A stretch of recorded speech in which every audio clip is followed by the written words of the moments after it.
The NeverEnding Story 2 continues the NeverEnding Story. Because it never ends. And before watching this, I suggest you watch my breakdown of the original NeverEnding Story. Jonathan Brandis takes over the role of Bastian, and Bastian's time in Fantasia has apparently left him with an inner ear problem.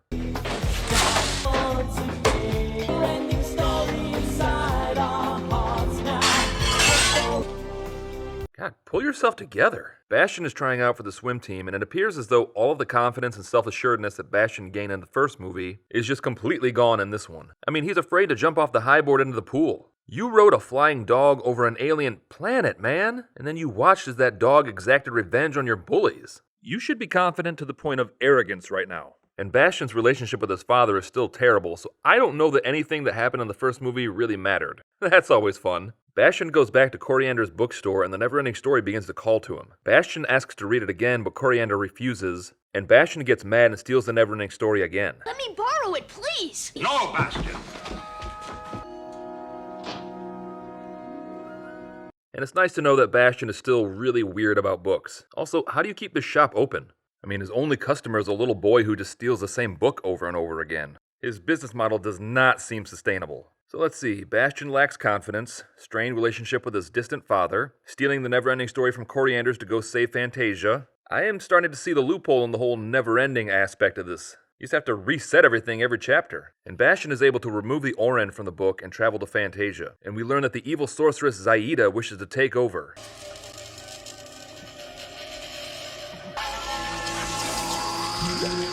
Whoa! I've heard women say they need to put their faces on, but this is ridiculous. And this has been another edition of Jokes That Would Have Killed in 1985. One of Zaida's minions is a generic bird person named Nimbly. Mistress of Horok Castle, I came as fast as I... And I don't know what I find more off-putting about Nimbly. It's either the fact that in this land of wondrous and amazing creatures, Nimbly is just a giant chicken man, or the fact that this giant monster hen's voice clearly has parrot vibes, or could it be that he has human eyes? Good God, that is horrifying.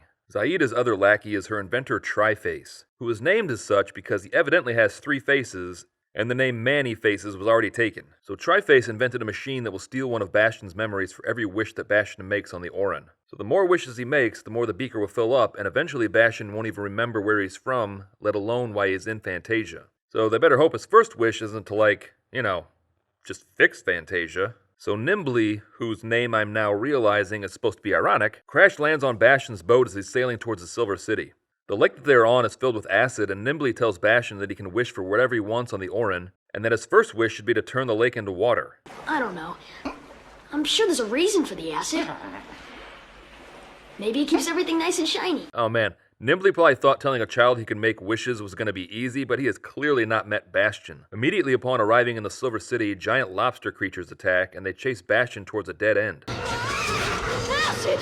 And you know what? I'm sure the irony of this situation is not lost on Bastian at this point. So Bastian is as good as dead, and Nimbly screams for him to wish the giants away, even though Bastian getting boiled alive in acid would solve all of their problems. For Fantasia's sake, wish them away, Bastian! Just wish the giants away, buddy. Nimbly! Wish them on out of here, Bastian. Nimbly! Or don't, I guess. So Nimbly ends up saving Bastian with a rope because Bastian, he just doesn't get it. And then Bastian falls into the literal bowels of the Silver City. Ugh, what kind of quality of life could that thing possibly have? So besides the aptly named Mudwort, Bastian meets this motley band of weirdos, misfits, and a literal volcano apparently. And they're all working with the childlike Empress to restore Fantasia. The childlike Empress tells Bastian that Fantasia is disappearing because people on Earth no longer believe and don't give the characters names and stories. We learn that there is a force that is threatening to reduce Fantasia to nothing, and the Empress tells Bastian that only he can name this force. Might I suggest the Nothing? No sense coming up with a brand new name.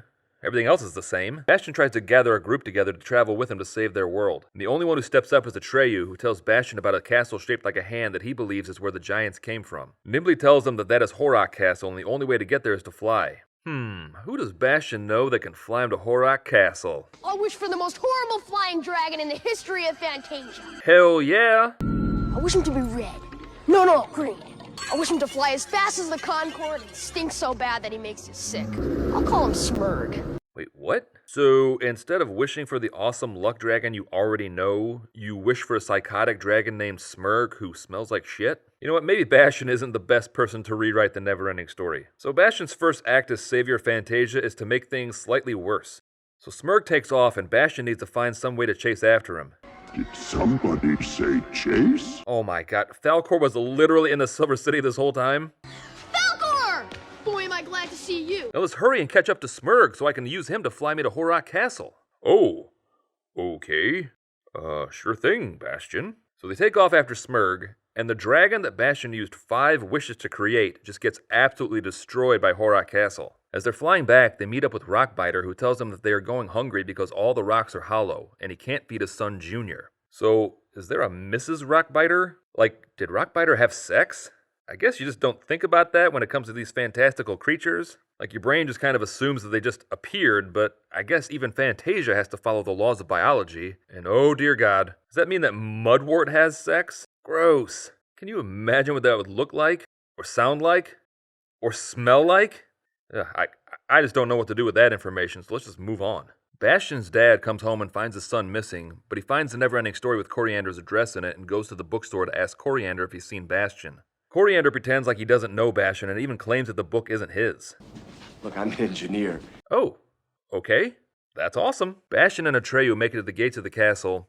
The giants suddenly attack and Atreyu springs into action. It's a good day to die. Nice. Nice, Atreyu. You've been workshopping that catchphrase, or was that a spontaneous response? You know what? Doesn't matter. It's awesome either way. Eggs?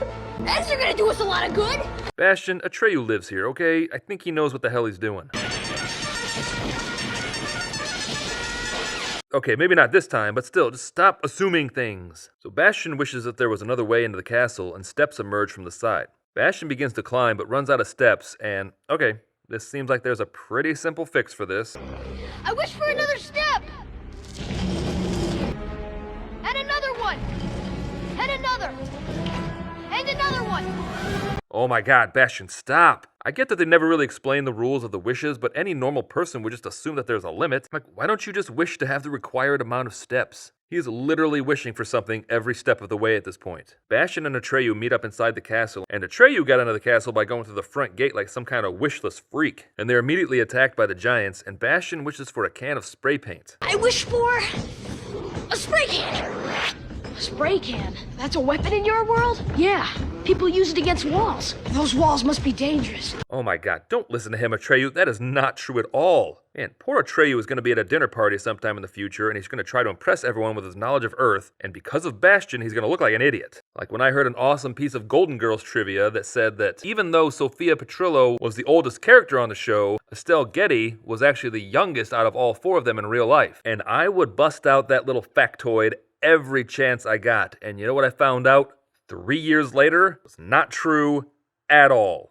Do independent research is what I am saying. So they discover that the giants had nothing inside them, just like the rocks. And Bastian decides to name this force the emptiness. See, this is completely different from the evil force in the first movie. Whereas the nothing reduced Fantasia to nothing, the emptiness merely makes it so there is nothing because it's empty. I wish for the doors to open. Oh my god, you didn't even check to see if they were unlocked. Bastian and Atreyu make it to the throne room where Zaida admits defeat, but she refuses to go to the ivory tower to save the childlike empress. Perhaps she feels it's a good day to die. Alright, Atreyu, it's a cool line, but let's not overdo it. Bastian's father opens the book and discovers that the story is about Bastian, and it mentions himself and Mr. Coriander. So Bastian's father takes the police to Coriander's bookstore only to find it empty and for sale.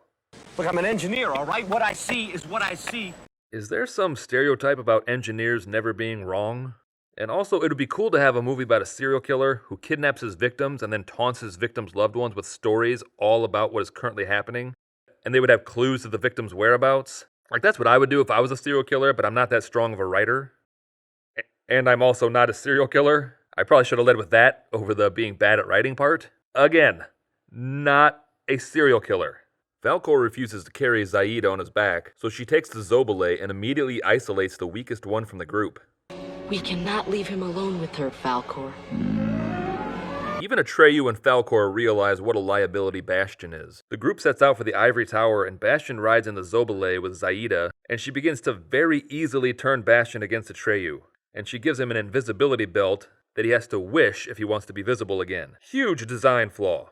Also, it's a good thing it turns invisible because that belt is hideous. Am I right?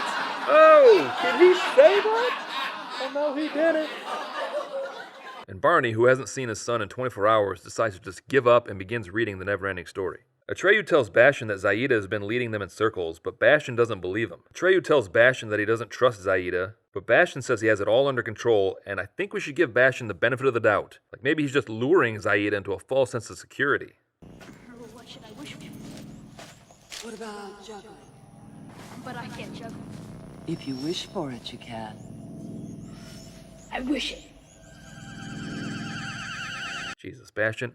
We all wish we could juggle, but now is not the time. So the juggling wish removed the memory of his last conversation with his mother. I imagine this happens to professional jugglers all the time. Once they get their first taste of juggling fame, they forget all about their families. If Bastian's so clever, why can't he see what's happening to him? Well, you see, when a teenage boy is around a beautiful woman, a lot of the blood has flowed out of his brain elsewhere into his body. And the vibrations from the Zobele are probably not helping matters.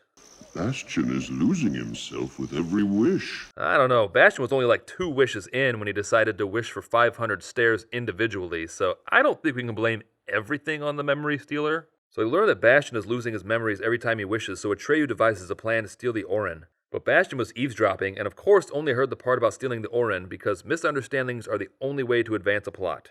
Now, give me Orin before it's too late. Take it if you can. And really, Atreyu? You got nothing here? You're not gonna ask Bastian if it's a good day to die? Missed opportunity. Bastian most likely already forgot the other times you said it, so it would be brand new to him. And Bastian somehow overpowers Atreyu and straight up murders him. You brought this on yourself!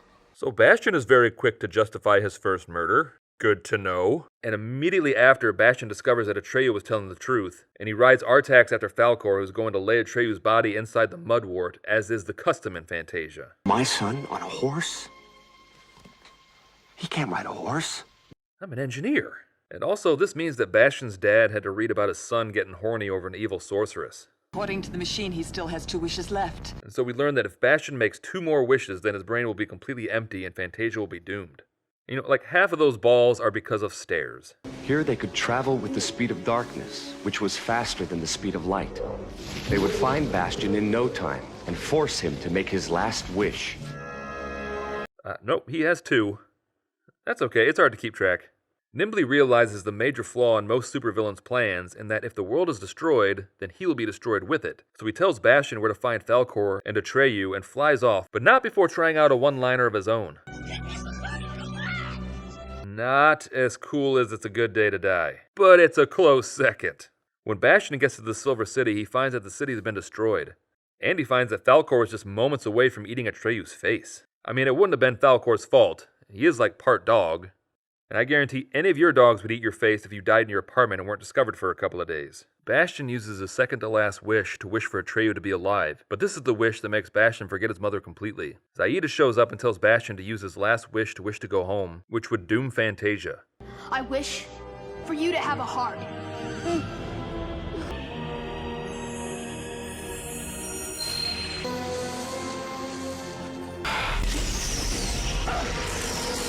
You have found the only wish powerful enough to save us, Bastian. The emptiness cannot be destroyed. It had to be filled with love. Well, yeah, I just figured having an organ suddenly appear inside of her chest cavity would have caused the rest of her organs to shut down, but yeah, your way is cool too. The childlike Empress tells Bastian that the only way for him to go home is to jump into the lake. And so Bastian overcomes his fear and makes it home and is reunited with his father and finally tells his father that he loves him. That's great, son. Did I mention I'm an engineer? Ah, you already knew that. So that was the NeverEnding Story 2. Stay tuned for the thrilling conclusion, the NeverEnding Story 3. This one has Jack Black in it.